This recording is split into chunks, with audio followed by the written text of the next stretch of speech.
Summer 2010. An SOS goes out. There's been an accident on Monte Rosa, one of the highest peaks in Europe.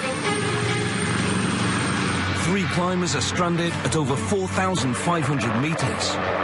Up here, the air is dangerously thin, and not just for the climbers. This is right on the limit of where most helicopters can fly, but not this one.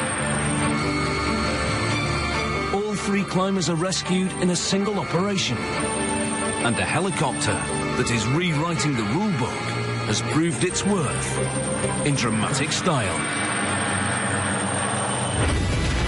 This is the new hero of the helicopter world, an aircraft designed to be without limits. A go-anywhere monster machine that can fly higher and further through storms, blizzards, and intense heat to do the tough, muscular jobs that others can't. This is the Agusta Westland AW139, a super chopper born of brave decisions, ingenious solutions, and the determination to succeed. And built outside Milan in a helicopter megafactory.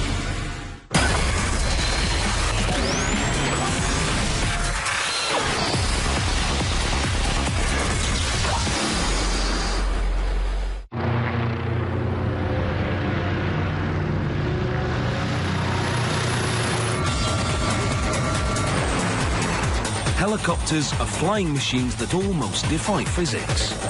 In many ways, they're more limited than fixed-wing aircraft, and much harder to design and build.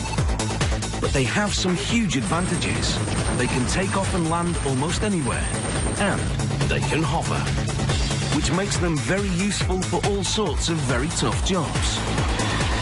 So for aircraft manufacturers, if you can overcome the design and engineering challenges, there's a huge market for these multi-million euro machines. One such manufacturer, Italy's Agusta, thrived in the helicopter business when it branched out from aeroplane manufacture in 1952. First building Bell helicopters under license, the company quickly developed its own models. Until an event hundreds of kilometers north in Germany signaled a devastating reversal of fortune. The collapse of the Berlin Wall triggered the end of the Cold War. Great news for the people of Europe, less so for helicopter manufacturers. For decades, their order books had been filled by military contracts. But on the 9th of November 1989, the orders started drying up. The Berlin Wall crumbled, and with it, the entire defense industry suffered shockwaves in the early 90s because of the complete changing scenario. So for Agusta, it was equally difficult to live in those years. Agusta needed a new strategy and a revive, and they saw a gap in the market that might just save the company. The gap was for a medium-sized helicopter with twin engines, a class that was dominated by 20-year-old designs. A brand new medium twin, built with all the latest materials and technology, might be able to outperform and outsell all the competition. So Agusta set out to design and build a powerful modern machine that could be adapted to do any job, anywhere. But it was a massive gamble. The investment that you put in a helicopter today is hundreds of millions of euros. You must make it right. If you don't make it right, you risk the very existence of the company. But if you make it very right, you actually propel the company into a new dimension.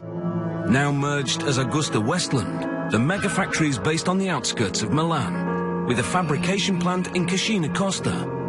And 23 kilometers away, in Vergiate, the helicopters are built and tested. It's here in Vergiate that the company must tackle the most fundamental problem of building the 139. To recover their investment, they must sell it to a very wide range of customers. But how can they make one helicopter that's perfect for so many different jobs? From mountain rescue to luxury VIP. The answer is, they don't. On these main assembly lines, the workers can build not one, but over 150 different helicopters, tailor-made variants of the core 139 design. And Tommaso Colli is one of Agusta's young tailors. His job is to measure up the client's needs and to make sure they get a helicopter that's exactly right for the job. In this line, we assemble all the different versions of 139. So offshore, search and rescue, air ambulance, VIP, utility.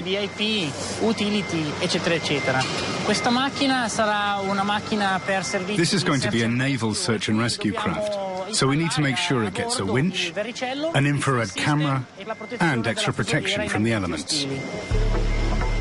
The logistics of this tailor-made approach are daunting. With as many as 14 different versions being assembled simultaneously, how can you be sure that you're putting the right components on the right aircraft? The designers of the factory need a foolproof system. So each helicopter variant has its own set of blueprints and a unique code. The workers at each station can tap in the code for an on-screen guide to building that individual machine, one step at a time. To maximize output, the Megafactory has two main assembly lines that run in parallel, each with 7-man stations where different components are added. Every station has a 9-day build cycle, so it takes about 2 months to assemble each helicopter. The assembly begins at Station 0. Custom-built fuselage shells are fitted to bases that hold them upright until their wheels are added at a much later stage. With any helicopter, keeping weight to a minimum is key to performance. So the 139 shell uses a titanium and aluminium frame and composite panels. The internal wall structure is like a honeycomb, giving the strength of a solid wall with far less weight. The shell has huge door spaces and the biggest possible interior for a helicopter of this class. And the clever bit of the design is keeping this empty. So those 150 variants can pack in anything from 15 passengers to a wide variety of kit and equipment. The designers keep the floor low and flat by shifting the fuel cells from their traditional position underneath to behind the cabin. They also mount the gearbox on top of the cabin rather than inside, freeing huge amounts of space. The result is a smooth, empty box, almost unheard of in this class of helicopter, and absolutely perfect for jobs like this. Mountain rescue. Roberto Zanotto is a mountain rescue pilot in the Italian Alps, and his 139 is packed full of the latest rescue kit. La cabina è molto ampia. The cabin is very big. We've got one stretcher here, but there's room for two. Di montarne un'altra addirittura. And there's medical equipment in the corner to monitor the patient. The other unique characteristic of this machine is the skis that allow the helicopter to land on snow. And on top of all that, there's the winch, which is there to rescue climbers on rocky mountain faces. At the peak of the skiing season, Roberto's team are called out up to 12 times per day. We have to leave them now because there's an emergency. Helicopters are ideal for mountain rescue because of their ability to hover or even land almost anywhere. But they do have a serious drawback. The altitude limits on choppers are much lower than for aeroplanes because of the thin air. Una piccola dimostrazione per farvi capire quali sono. Here's a small demonstration to help you understand the problems that pilots have to overcome when they fly at high altitude. We just left base, and we're going to put some air in this bag and see what happens as we go up. Senza comprimere troppo, e vediamo cosa succede salendo in quota. 20 minutes later, and after a climb of 1,300 meters, the bag looks different. L'aria che abbiamo messo nel sacchetto giù in basso si è espansa. The air we put in the plastic bag at the bottom of the lift has expanded. This is because at this altitude, the air is thinner. And we only went up 1,000 meters. Imagine what would have happened if we had gone to 4,000 meters or more. The bag would have burst. The thin air makes it hard for a helicopter because there's less density for the blades to push against, and there's less oxygen for the engines to burn. So many helicopters struggle to reach high peaks, let alone have the capacity to pick up stranded climbers. But the AW139 is all about breaking these limits. And the solution is quite simple. The PT6 turboshaft jet engine is the V8 of aviation. A tried and tested workhorse. It's an engine that can meet the diverse needs of the many different variants of this helicopter. On the 139, each engine is capable of producing 1,700 horsepower, more than double the power of a current Formula One car. That's a lot of brute force for carrying lots of passengers or equipment. And it produces a top speed of 309 kilometers an hour, which for those busy VIPs makes this the fastest chopper in its class. Most important of all, these brutish engines deliver the go-anywhere capability the project needs for success. They have the power and reliability for long-distance offshore work. They'll operate in the hot, thin air of the Middle Eastern deserts, and they break through the limits for mountain rescue. As rescue pilot Roberto Zanotto had a chance to find out for himself when he was called out to an emergency on Monte Rosa in the Alps at over 4,500 meters.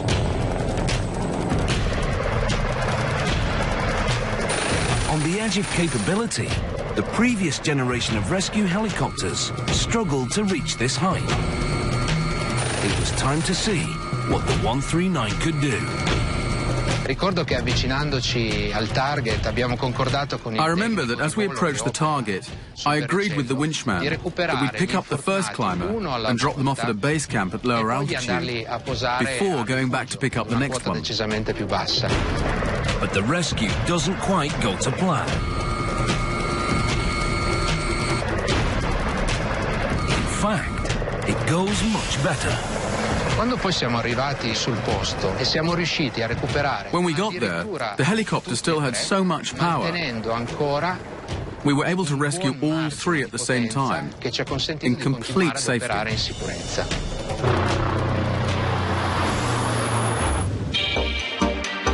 Back at the Vergiate assembly line, the second engine that provides all that power is going in. It's a painstaking process. The engine is first lowered into position above its titanium casing. Two workers guide dozens of delicate pipes into the correct positions. There are multiple fuel lines, drainage lines, and electrical connections. Each engine costs hundreds of thousands of dollars, and one slip could crush a vital component. Va bene. Dunque, lo agganci lì e sta quello di là. Poi tira su un pelino il motore e vediamo subito che differenza c'è. It can take up to 10 hours to install each engine. The reason there are two is not just for more power, but for safety. Each has enough power so that if one fails, the helicopter can get home safely on the other. Very important, because Agusta Westland is relying on attracting one type of user in particular for their new go-anywhere super chopper. And that's the oil and gas offshore industry. These guys need to reach platforms that can be hundreds of kilometers out to sea. So for them, safety is a big selling point. Having two engines is a no-brainer. But unfortunately, there can only be one of these, the transmission system, or gearbox. So the design of this crucial component is going to be vital to the success of the entire project. The job of the transmission is to gear down the massive power of the twin engines from 21,000 RPM from the engine's output shafts to rotor speeds of 300 RPM for the main rotor and around 1,200 RPM for the tail rotor. The nightmare scenario for a transmission system is an oil leak. Without lubrication, the gears heat up and will eventually disintegrate. And when the transmission stops, so do the rotors. 23 kilometers south of the assembly line at the Agusta facility, this safety-critical component is built and designed in-house. To secure the confidence of the offshore industry, the design team must meet an extraordinary challenge. Led by chief designer Giuseppe Gasparini, they must build a transmission system that can run without any oil. In the past, high-speed helicopters could only run for a few minutes without oil. The regulations then changed at the request of the offshore oil and gas industries and the military. They wanted a longer running time, up to 30 minutes. Gasparini's mission is make over the entire 139 project. 30 minutes without oil, in a gearbox handling up to 3,500 horsepower, with dozens of critical components. It's the challenge of a lifetime. The hardest part to run for 30 minutes without oil is where the engine connects to the transmission, where we have high speed and high power. But Gasparini has a trick up his sleeve. He can cheat the oil leak by slowing down the loss of oil from this critical area. The first thing to do to reach this target is to create reservoirs inside the high-speed stage so that we can lubricate the most critical zones for longer when there is loss of oil. The reservoirs buy Gasparini vital minutes, but reaching that target of 30 minutes is ultimately going to come down to the precision of its construction. Transmission costs €500,000 to build. But first, Agusta had to build a prototype that could pass the oil leak test. It had to be extremely strong, but also built to very precise tolerances. This is the domain of engineering manager Domenico D'Agostino, who keeps an eagle eye on every stage of production. Lo smusso qui effettivamente richiede un'operazione tale da dover essere ripassato totalmente, ok? Grazie. La totalità delle parti critiche vengono interamente. We make all of the critical components here from scratch so that we can control their quality. You can see here we've already made the first rough cut on this steel bar to make a basic shape. And now we're going to cut it again to make it look like this. The cutting machine has a circle of spinning teeth controlled by a computer. The technician needs to make sure the steel bar is mounted dead center. When the needle on this instrument stops moving, he knows he's got it right. From here, the computer ensures accurate cutting to tolerances of thousandths of a millimeter. The oil spray stops the part and the tools from overheating, which would make the cutting inaccurate. Even so, there's still room for error, and a single inaccurate part could destroy the transmission when it attempts its dry oil leak run. This is our test area. This is for the finished components. We don't simply check a proportion of the parts. We check all the parts. And we check every geometrical characteristic of every single part.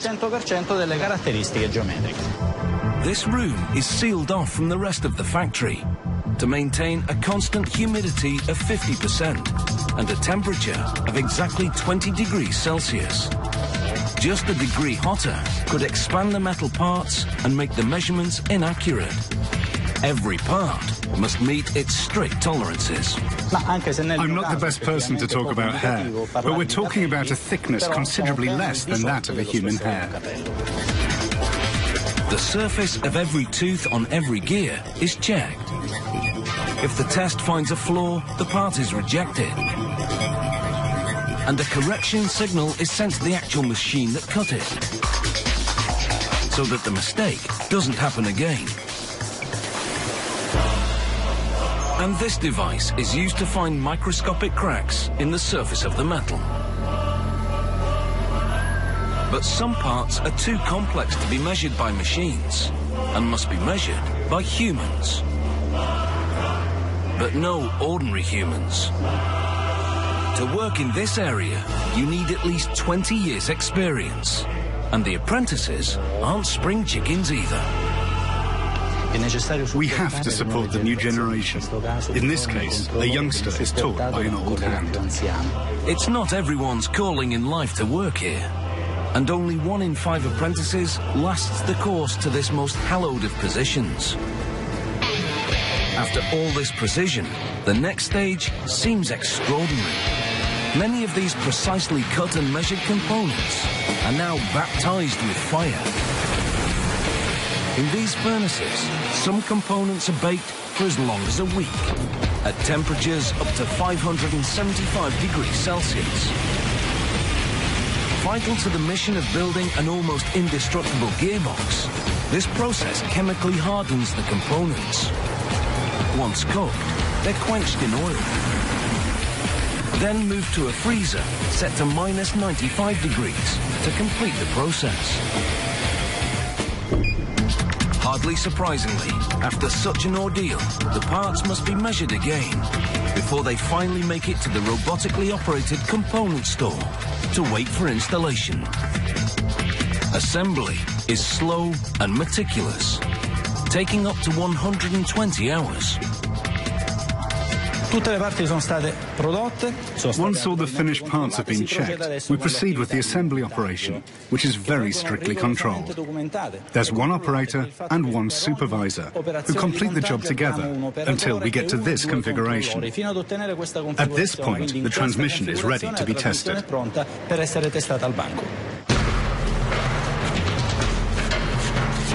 After almost a year of fabrication, this transmission is ready to be tested. Before its crucial dry test, the original prototype ran countless of these fully lubricated flight simulations. Finally, the time came for the big challenge, the 30-minute dry run. An oil leak was artificially created, and the run began. This was make or break for the transmission system. For the whole AW139 project. And for designer Giuseppe Gasparini. The oil test is psychologically very stressful because it's a test that's short, but it feels incredibly long. It lasts for 30 minutes, and until it's over, you can't be sure that you've succeeded. Even then, to be sure they'd succeeded, the gearbox had to be completely disassembled, and every component checked for damage. The transmission had more than just survived its 30 minutes. No damage at all was found. An amazing result for Gasparini and his team. The final stage was basically very intense and exhausting. It involved lots of people, but in the end, it was a great relief.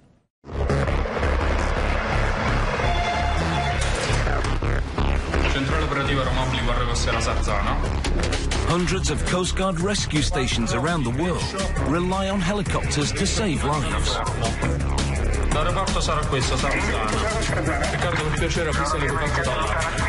The crews based at this station, at Sarzana on the northwest coast of Italy, fly hundreds of hours every year. Sea rescue is almost always a race against time, and they're often asked to fly in appalling conditions. So this is a key test for the 139 and its advanced avionics. 12 million euros isn't cheap for a helicopter of this type. But if this machine can save more priceless lives, it will be worth it. When we have to face strong winds, rough seas, this helicopter really gives you the confidence that you can complete the operation safely and bring the survivors back alive.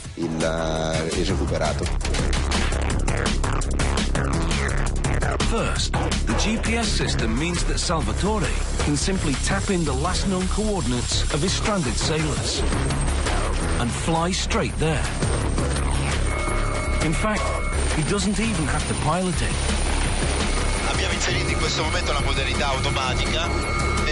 So we just selected the automatic pilot. The helicopter is taking us to the search area.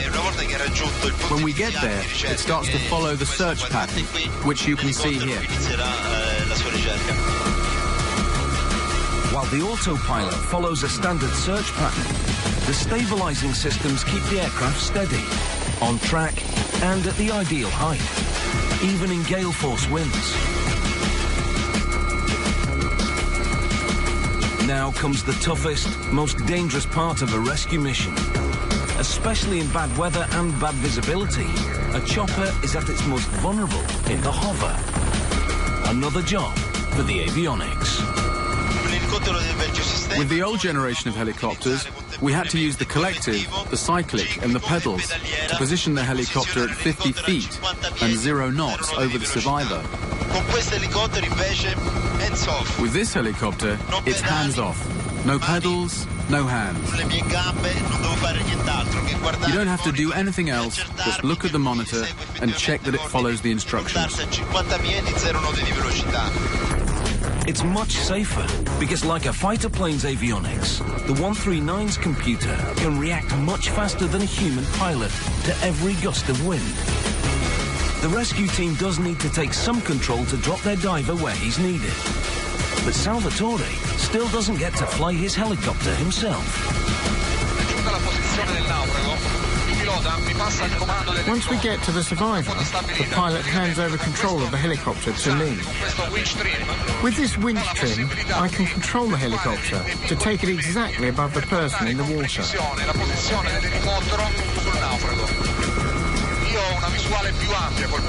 I have a wider view with the door open, so I've got a much better chance of seeing the survivor and putting the helicopter in the right position.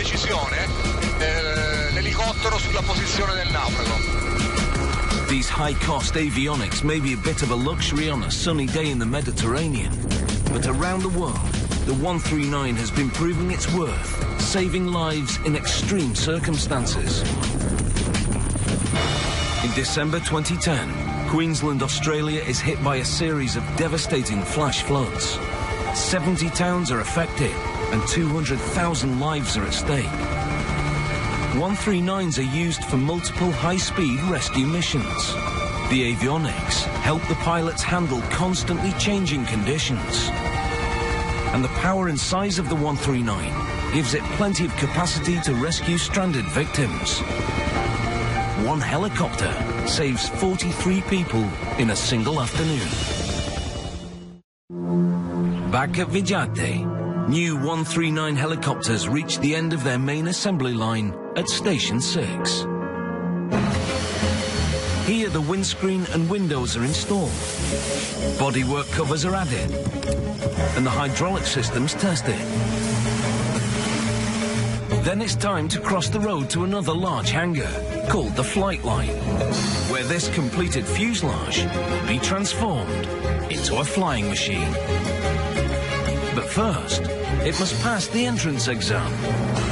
It's pretty fundamental that a go-anywhere helicopter needs to be weatherproof. So it's not allowed onto the next stage until it passes this test. We're at the water test. At this point, the helicopter is going to take a shower for about 20 minutes to verify if there are any water leaks. Of course, this is no ordinary shower. This rig can deliver 60 litres of water per minute, simulating a winter storm or a tropical monsoon.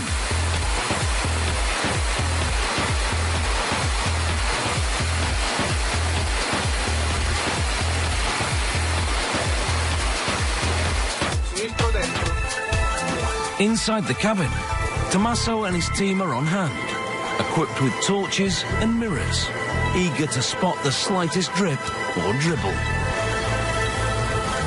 And it's not long before they have plenty to fill their notebooks with. As a temporary measure, the team has plenty of tissue paper to plug the leaks in this €12 million machine. We found water leaks along the liners, in the tail area, and in the engine mounts. It's a long list, and this one's heading back to the main assembly line.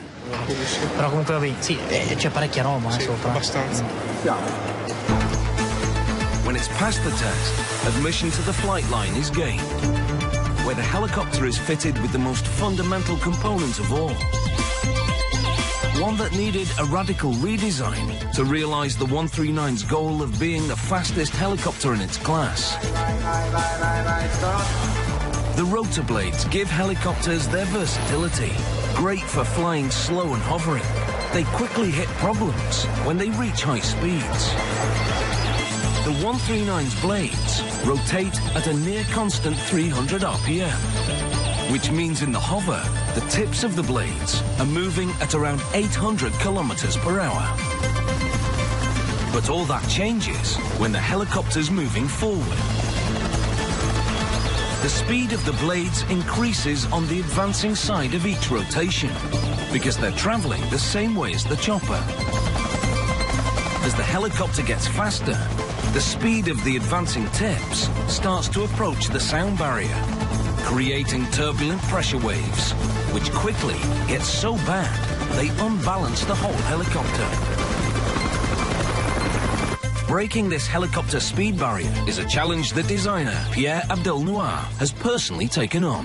One of the greatest challenges an engineer faces when designing a helicopter is that the advancing blade cannot go much over the sound barrier, as the blade opposite is at a much lower speed. This would create an imbalance on the entire rotor head. Abdelnour is using supersonic jet design to solve his sound barrier problem.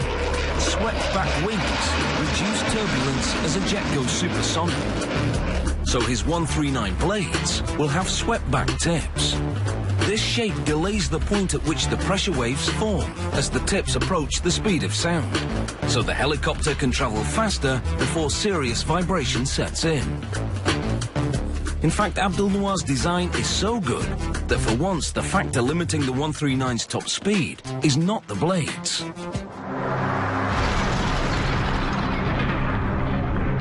It's the strength of the windscreen. Abdelnour also improved the carrying capacity of the blades to match the brute force of the engines by widening the main section. The high carrying capacity of the 139 was made possible thanks to the broad footprint of the blade. He made the blades strong enough to carry 6.8 tons, including the weight of the helicopter and its load, which can be up to 15 passengers or 2.5 tons of equipment. The main rotor is made up of 5 blades, each made from composite materials, maximizing strength for low weight.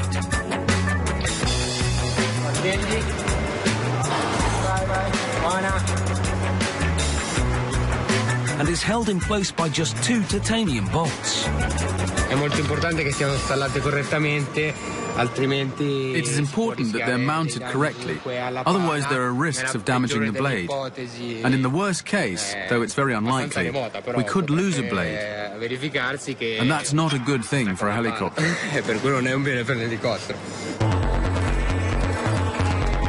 With the blades fitted, the helicopter, while not complete, is now a working aircraft, and it's time to prepare it for flight.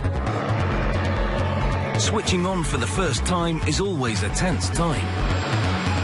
Test engineer Gianluca Frattini needs absolute confidence in his colleagues that have designed and built this complex machine. He carries out all the standard pre-flight checks that any pilot would do before a flight, with extra care. Controlliamo che We check there are no anomalies, that there is no dust in the air filters, there are no oil or fuel leaks.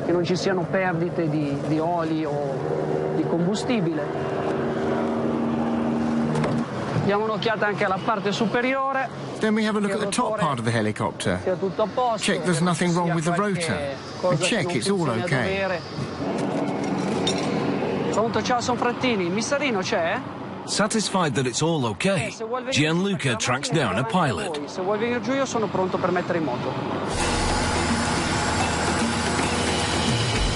But there's a lot more testing and checking to do before this beast flies. This time in close proximity to fast-moving, newly fitted blades. Even though it's built to microscopic tolerances, this is a high-performance machine that needs tuning, just like a racing car.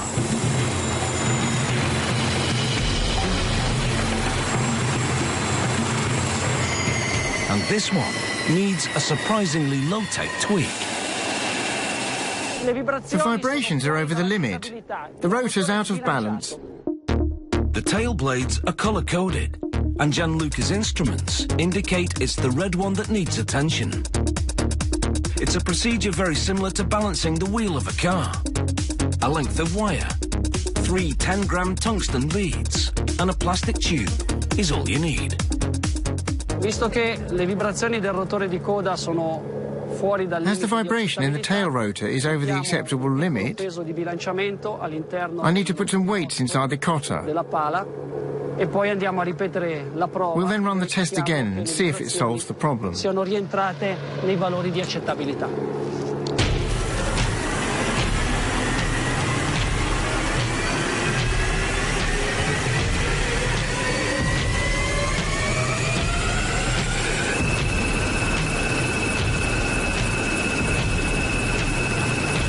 The adjustments are perfect, the rotor's fixed.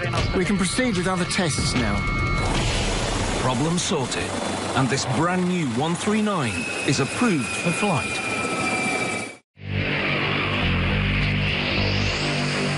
The goal of building a go-anywhere, do-anything helicopter has all but been achieved.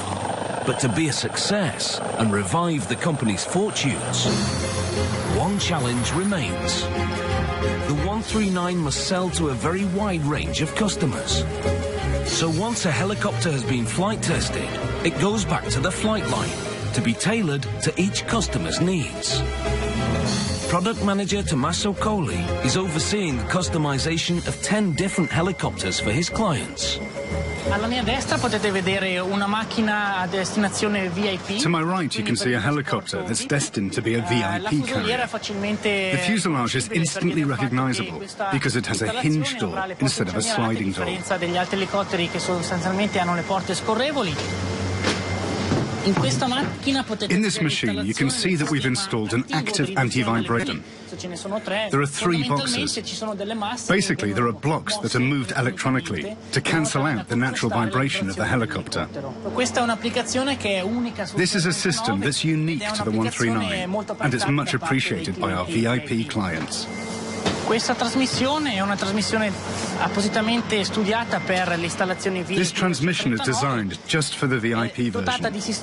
It has a system that reduces noise and vibration to give a more comfortable flight than the other models. Rispetto alle normali trasmissioni installate su altri elicotteri.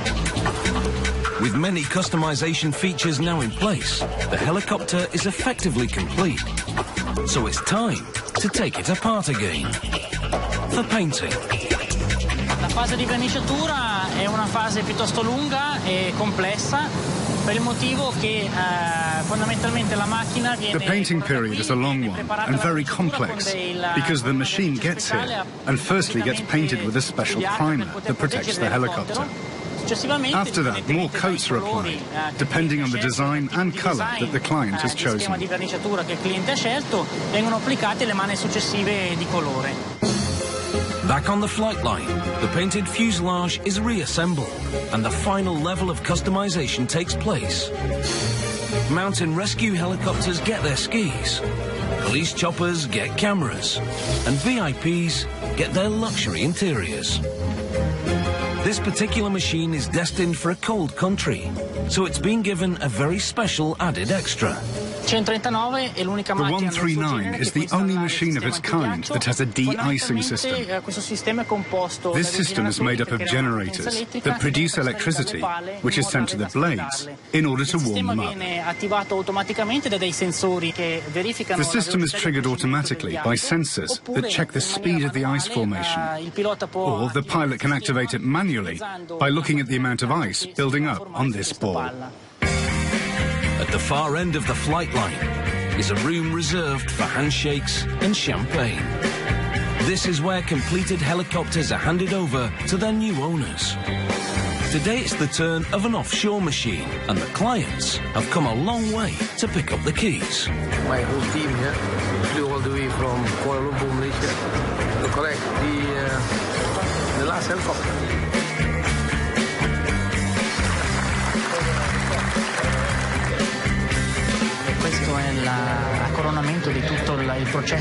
Today is the crowning glory of the whole building process. So it's a very emotional moment that involves a number of people, and especially the top management and obviously the client.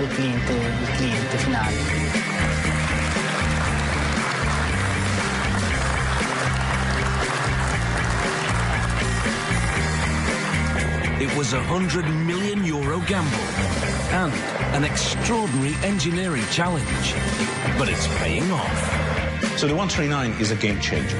It's a game changer for us because it has propelled us from being a niche player into being a major player in the civil market. That has propelled the company into the Champions League of helicopter manufacturing. The AW139 has already sold 500 units around the world. It's saving lives, crossing oceans, braving blizzards. In fact, it's doing pretty much anything you could dream of a helicopter doing. And plenty more besides.